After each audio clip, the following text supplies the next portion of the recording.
Hello everyone, good morning students. कैसे हैं आप सब लोग? बच्चों, आज हम स्टार्ट करने वाले हैं क्लास 12th बायोलॉजी का chapter molecular basis of inheritance, यानी वंशागति का आणविक आधार। बच्चों, ये चैप्टर अगर देखें तो थोड़ा सा कॉम्प्लेक्स लगता है, समझने में थोड़ा टफ लगता है, लेकिन है नहीं। ठीक है।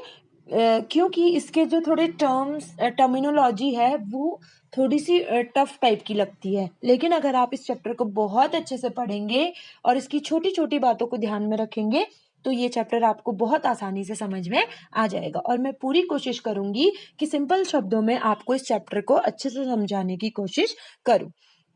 बच्चों, सबसे पहले ये जान लेते हैं कि इस चैप्टर में हम किन किन बातों की चर्चा करेंगे। बच्चों, इस चैप्टर में हम डीएनए के बारे में बात करेंगे, आनुवंशिक पदार्थ की खोज के बारे में बात करेंगे, आरएनए के बारे में बात करेंगे, डीएनए की प्रतिकृति के बारे में बात करेंगे, अनुलेखन, आनुवंशिक कूट, अनुवाद, जीन अभिव्यक्ति का नियमन, मानव जीनोम परियोजना और डीएनए फिंगरप्रिंटिंग के बारे में हम इस चैप्टर में चर्चा करेंगे। तो बच्चों, आप इस चैप्टर की बातों को ध्यान से सुनिएगा और समझने की कोशिश कीजिएगा। फिर जब आप खुद से पढ़ेंगे तो ये आपको चैप्टर बहुत अच्छे से क्लियर हो जाएगा। बच्चों, हम सभी जानते हैं कि सजीव कोशिकाओं में, चाहे वो प्रोकैरियोटिक हो या यूकैरियोटिक हो, दो प्रकार के न्यूक्लिक अम्ल पाए जाते हैं। कौन कौन से? आरएनए और डीएनए। ठीक है बच्चों, आप छोटी क्लासेस से आरएनए और डीएनए से अच्छी तरह परिचित होंगे। बच्चों, अधिकांश जीवों में आनुवंशिक पदार्थ डीएनए होता है, जबकि पादप विषाणुओं में आरएनए आनुवंशिक पदार्थ के रूप में होता है। चलिए बच्चों, सबसे पहले हम बात करते हैं डीएनए क्या होता है। बच्चों, डीएनए का फुल फॉर्म होता है डीऑक्सीराइबोन्यूक्लिक एसिड, जो कि आपको बहुत अच्छे से पता होगा कि डीऑक्सीराइबोन्यूक्लिक एसिड डीएनए को कहते हैं।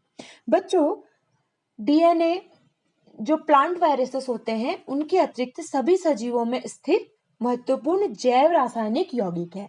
बच्चों, से शरीर की आत्मा भी कहते हैं, क्योंकि जितनी भी क्रियाएं होती हैं उनके जो कोड होते हैं वो इसी डीएनए में होते हैं। कोड क्या होता है? जिसमें एक संक्षेप में, जिसके अंदर बहुत सारी जानकारियां हम स्टोर करके रखते हैं, उसको कोड कहते हैं। जैसे आपके एटीएम का पिन या किसी चीज का पिन, वो भी एक कोड है ना, जिससे आप सभी जानकारियों को ले सकते हो। ठीक है, तो वैसे ही डीएनए में सारी सूचनाएं जो होती हैं कोड के रूप में होती हैं, और डीएनए एक पीढ़ी से दूसरी पीढ़ी तक आनुवंशिक सूचनाओं को ले जाते हैं। बच्चों, अगर हम डीएनए की लंबाई की बात करें तो डीएनए की लंबाई इसमें मिलने वाले न्यूक्लियोटाइड्स पर निर्भर करती है। ठीक है, जैसे कि जीवाणु भोजी, एक जीवाणु भोजी होता है ये X174 में 5386। एक दूसरा जीवाणु भोजी होता है लैम्डा, उसमें 48,502। एस्टेरिशा कोलाई में 4.6 गुना 10 की घात 6, और मनुष्य के अगुणित डीएनए में 3.3 गुना 10 की घात 6 न्यूक्लियोटाइड्स होते हैं। अब ये न्यूक्लियोटाइड्स क्या होते हैं? ठीक है, न्यूक्लियोटाइड्स क्या होते हैं उसको समझिए। बच्चों, जैसे हमारा घर ईंटों का बना होता है, जैसे एक किताब होती है वो पन्नों से मिलके बनी होती है, वैसे ही डीएनए की जो यूनिट है वो न्यूक्लियोटाइड होती है। यानी डीएनए एक वृहत अणु है जो पॉलीन्यूक्लियोटाइड से बना होता है, यानी बहुत सारे न्यूक्लियोटाइड्स से मिलके ये बना होता है। सबसे पहले हम समझते हैं ये पॉलीन्यूक्लियोटाइड्स बनता कैसे है। पॉलीन्यूक्लियोटाइड में तीन चीजें होती हैं: फॉस्फेट समूह, नाइट्रोजनी क्षार और पेंटोज शर्करा। पेंटोज शर्करा, नाइट्रोजनी क्षार और फॉस्फेट समूह। बच्चों, नाइट्रोजनी क्षार दो प्रकार के होते हैं, प्यूरिन्स या दो वलय वाले क्षार होते हैं, जैसे कि एडेनिन और गुआनिन, और दूसरा होता है पिरिमिडीन्स, जो कि हेक्सावलय होता है, जिसके उदाहरण है साइटोसिन, थायमिन और यूरेसिल। बच्चों, जब नाइट्रोजनी क्षार और पेंटोज शर्करा, ठीक है, डीएनए में पेंटोज शर्करा पाई जाती है, डीऑक्सीराइबोज शर्करा, तो पेंटोज शर्करा ग्लाइकोसिडिक बंध से जुड़ते हैं तो वो बनाते हैं न्यूक्लियोसाइड। ठीक है, ये नाइट्रोजनी क्षार और जब शुगर मिलेगा तो ये बनाएगा न्यूक्लियोसाइड। ठीक है, जब इस न्यूक्लियोसाइड में फॉस्फोरिक अम्ल जुड़ता है तब ये न्यूक्लियोटाइड बनाता है। ठीक है बच्चों, न्यूक्लियोसाइड डीएनए में 4 प्रकार के न्यूक्लियोसाइड होते हैं। कौन से? डीऑक्सी एडिनोसिन जो कि एडेनिन और डीऑक्सीराइबोस से बना होता है, डीऑक्सी थाइमिडीन जो कि थाइमिन और डीऑक्सीराइबोस का बना होता है, इसी प्रकार डीऑक्सीसाइटिडीन साइटोसिन और डीऑक्सीराइबोस का बना होता है, और डीऑक्सीग्वानोसिन बना होता है ग्वानिन और डीऑक्सीराइबोस। बच्चों बहुत सारे जो न्यूक्लियोटाइड्स हैं वो जुड़कर पॉलीन्यूक्लियोटाइड बनाते हैं। ठीक है, 2 न्यूक्लियोटाइड 3-5 फॉस्फोडाइएस्टर बंध द्वारा जुड़कर डाई न्यूक्लियोटाइड बनाते हैं। प्रत्येक न्यूक्लियोटाइड आपस में शर्करा के 2-3 व 5 स्थिति पर ही जुड़ते हैं। बच्चों जो मैं स्थितियों की बात कर रही हूँ ये मैं मान के चल रही हूँ कि आपकी जो केमिस्ट्री है उसमें आप अच्छे से इसको समझते होंगे कि ये स्थितियां क्या होती हैं। ठीक है, एक बार इसको इस तरीके से समझिए, एनिमेशन इसका देखिए, ये देखिए ये है एक पॉलीन्यूक्लियोटाइड श्रृंखला। ठीक है, यहाँ पर ये फॉस्फेट ग्रुप जुड़ा हुआ है, ये बेस है और ये है शुगर। ठीक है, इसी तरीके से ये एक न्यूक्लियोटाइड है, ये दूसरा न्यूक्लियोटाइड है। जब बहुत सारे न्यूक्लियोटाइड आपस में जुड़ेंगे तो ये पॉलीन्यूक्लियोटाइड श्रृंखला को बनाते हैं। ठीक है, और इस तरह यहाँ पर देखिए ये फॉस्फेट ग्रुप है, ये बेस है थाइमिन और ये शुगर है। ठीक है, इस तरीके से जब बेस शुगर और फॉस्फेट ग्रुप न्यूक्लियोटाइड बनाते हैं और फिर न्यूक्लियोटाइड आपस में जुड़कर पॉलीन्यूक्लियोटाइड यानी डीएनए पॉलीन्यूक्लियोटाइड्स बनाते हैं, फिर ये पॉलीन्यूक्लियोटाइड ही डीएनए बनाता है। ठीक है, डीएनए में 4 प्रकार के न्यूक्लियोटाइड पाए जाते हैं, डीऑक्सी एडेनिलिक अम्ल, डीऑक्सी थाइमिडिलिक अम्ल, डीऑक्सीसाइटिडिलिक अम्ल और डीऑक्सी ग्वानिलिक अम्ल। बच्चों स्विट्जरलैंड के एक वैज्ञानिक थे फ्रेडरिक मिशर। ठीक है, इन्होंने डीएनए की खोज की थी, लेकिन उन्होंने इसे न्यूक्लिक अम्ल नहीं कहा, इन्होंने उसको कहा था न्यूक्लिन, जबकि न्यूक्लिक अम्ल कहा था अल्टमैन ने। अल्टमैन एक दूसरे साइंटिस्ट थे, इन्होंने न्यूक्लिक अम्ल की खोज इन्होंने जो जिसे न्यूक्लिन कहा फ्रेडरिक मिशर ने, उन्होंने इसको न्यूक्लिक अम्ल नाम दिया। ये सभी जीवित कोशिकाओं में पाया जाने वाला एक वृहत अणु, ठीक है, वृहत अणु बड़ा सा अणु होता है जो न्यूक्लियोप्रोटीन के रूप में पाया जाता है। चलिए बच्चों, अब हम बात करते हैं डीएनए की संरचना की। डीएनए की संरचना दी, डबल हेलिक्स मॉडल द्विकुंडलीय संरचना दी थी वॉटसन और क्रिक ने, और किसकी मदद से? एक्सरे क्रिस्टलोग्राफी की मदद से डीएनए की द्विकुंडलीय संरचना दी, और एक्सरे क्रिस्टलोग्राफी दी थी विल्किंस और फ्रैंकलिन ने।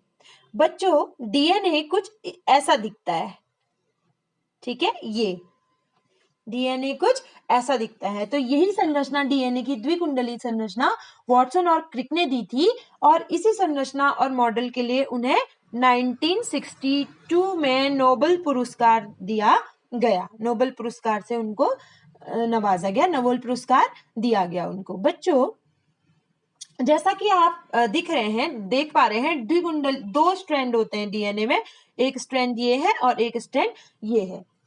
ठीक है, अब थोड़ा ये वाले चित्र से इसको और समझेंगे। इसमें दोनों स्ट्रैंड आपस में, ये अलग स्ट्रैंड है, ये अलग स्ट्रैंड है, दोनों स्ट्रैंड जो बीच में आपको ये सीढ़ी जैसी दिख रही है ना, ये हाइड्रोजन बंध है। ठीक है, ये हाइड्रोजन बंध क्षारों के बीच में होते हैं। एडेनिन और थाइमिन साथ में जुड़ते हैं, साइटोसिन और गुआनिन साथ में जुड़ते हैं। एडेनिन और थाइमिन के बीच में होता है डबल बॉन्ड, साइटोसिन और गुआनिन के बीच में होता है ट्रिपल बॉन्ड।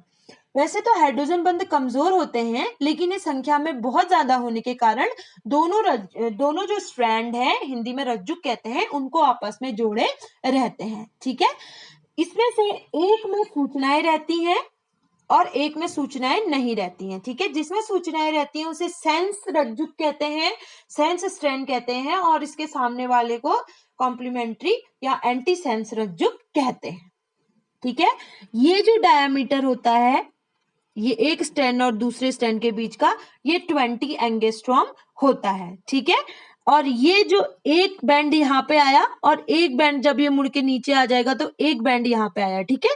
तो इन दोनों बैंड्स के बीच की दूरी होती है, वन कंप्लीट टर्न के बीच की दूरी होती है 34 एंगस्ट्रॉम, ठीक है। और दो छारों के बीच की दूरी होती है, जैसे एक छार, एक ये है और एक ये है, इनके जो बीच की दूरी होती है वो 3.4 एंगस्ट्रॉम होती है।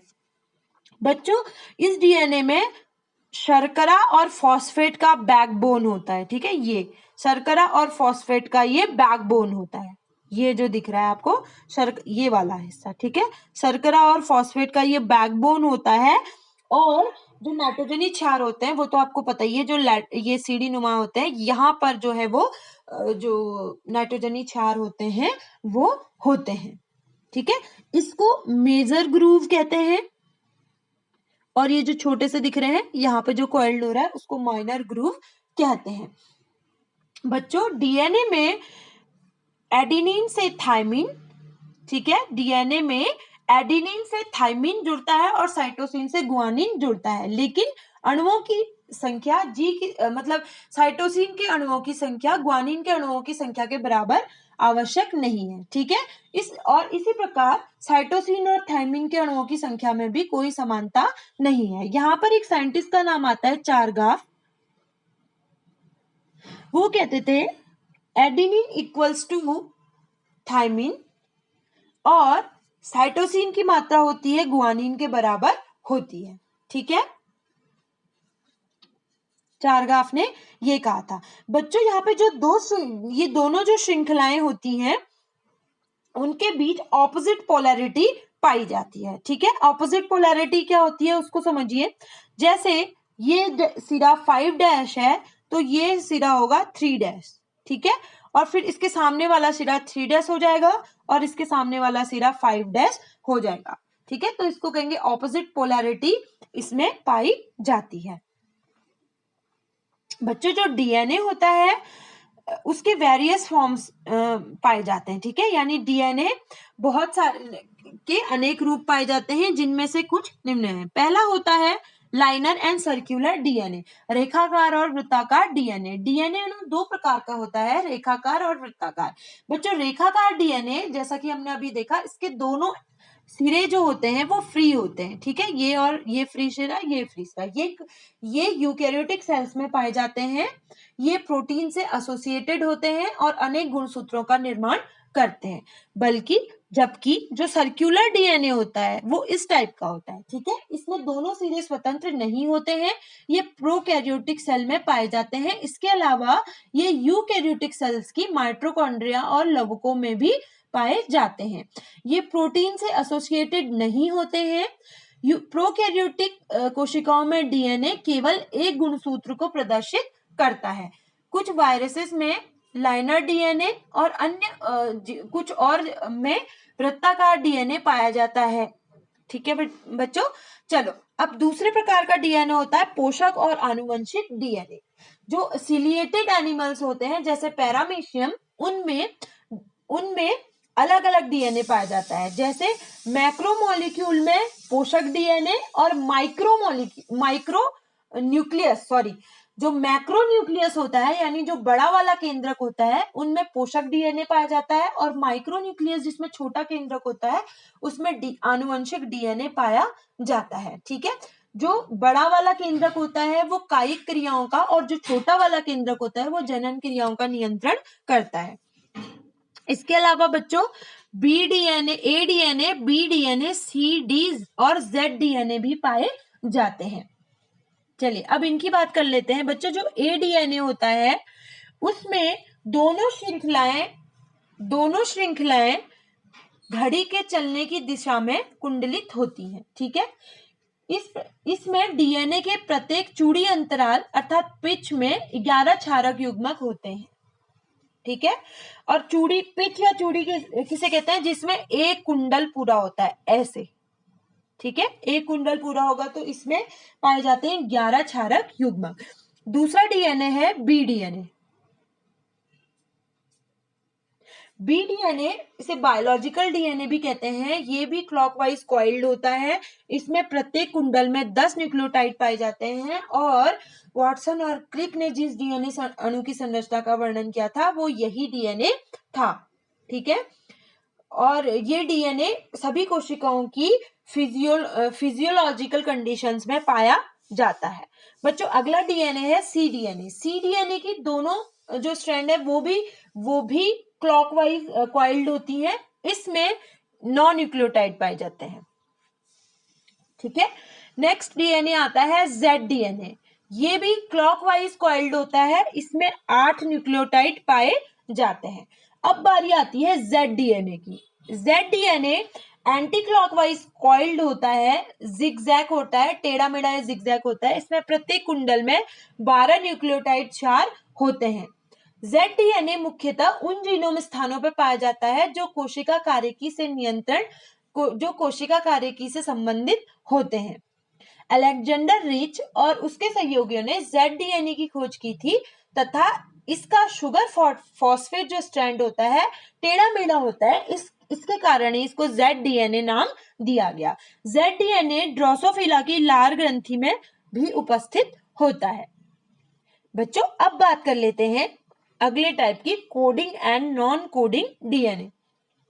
बच्चों जो यूकैरियोटिक सेल्स होती हैं उनमें 2 प्रकार का डीएनए पाया जाता है, फंक्शनल और कोडिंग डीएनए, नॉन फंक्शनल और नॉन कोडिंग डीएनए। यूकैरियोटिक कोशिकाओं में डीएनए का अधिकांश भाग आरएनए में कोड नहीं होता है। ठीक है, ये कोशिका की सेल फिजियोलॉजी और जेनेटिक्स में भाग नहीं लेता है, इसलिए इसे अक्रियाशील या नॉन कोडिंग डीएनए कहते हैं। इसमें नाइट्रोजनस बेस जो होता है के अनुक्रमों की कई बार पुनरावृत्ति होती है, इसीलिए इसे रेपिटियस डीएनए भी कहते हैं। जो जीवाणु होते हैं उनमें बहुत कम अक्रिय डीएनए पाया जाता है। अक्रिय डीएनए की उपस्थिति यह प्रदर्शित करती है कि जो प्रोकैरियोटिक जीव होते हैं उनका जो डीएनए होता है उसका कुछ ही भाग वो प्रयोग करते हैं। दूसरा होता है क्रियाशील या कोडिंग डीएनए। क्रियाशील या कोडिंग डीएनए सिस्ट्रॉन को प्रदर्शित करता है, सिस्ट्रॉन को प्रदर्शित करता है। ये अक्रियाशील डीएनए के बीच बीच में स्थित होते हैं। ठीक है, और इनमें सूचनाएं होती हैं और कोशिका के अंदर ऐसे खंडों की अनेक प्रतिलिपियां पाई जाती हैं। तो बच्चों आज के वीडियो में हमने डीएनए के बारे में बात की, न्यूक्लियोटाइड के बारे में बात की और डीएनए के प्रकारों के बारे में चर्चा की। आप इस चित्र के हिसाब से इसकी टर्म्स को समझिएगा और ये वाला चित्र देखिए, ये जैसे जो स्ट्रैंड बन गया यानी डाई न्यूक्लियोटाइड द्विरज्जु की पॉलीन्यूक्लियोटाइड श्रृंखला है। ठीक है, ये 1 स्ट्रैंड की, ये 2 स्ट्रैंड की। इसमें देखिए यहां पर आप साफ देख पा रहे होंगे फॉस्फेट ग्रुप, ये बैकबोन है, फॉस्फेट और शुगर की बनी हुई बैकबोन है और यहां पर जो स्ट्रैंड के ये हैं ये रिप्रेजेंट कर रहे हैं। ठीक है, नाइट्रोजनस बेस। ये देख लीजिए, ये कोशिका है, कोशिका का केंद्रक है, इसमें गुणसूत्र है और यहां से जहां पर डीएनए होता है और डीएनए के अंदर होती हैं जीन्स। यहाँ पर एक कंपैरेटिव स्टडी दी गई है ए डीएनए, बी डीएनए, सी डीएनए, डी डीएनए और जेड डीएनए के बीच। इनमें से केवल जेड डीएनए होता है जो कि वामाव्रत घूमता है यानी एंटी क्लॉकवाइज घूमता है। ए डीएनए में 11 न्यूक्लियोटाइड होते हैं, बी में 10 होते हैं, सी में 9 होते हैं, डी डीएनए में 8 होते हैं और जेड डीएनए में 12 होते हैं। और जो इनका शर्करा फॉस्फेट जो रज्जु का स्वरूप है बाकी सब में नियमित होता है, केवल जेड डीएनए में वो टेढ़ा मेढ़ा होता है। तो बच्चों आज हमने डीएनए के बारे में बात की। आप इसका स्ट्रक्चर को बनाइएगा और जो इसका डबल हेलिक्स मॉडल है जो वॉटसन और क्रिक ने दिया था उसका आप अभ्यास कीजिएगा और उस चित्र की सहायता से फिर आप इस डीएनए की जो संरचना है उसे समझने का प्रयास कीजिएगा। मिलते हैं अपने नेक्स्ट वीडियो में।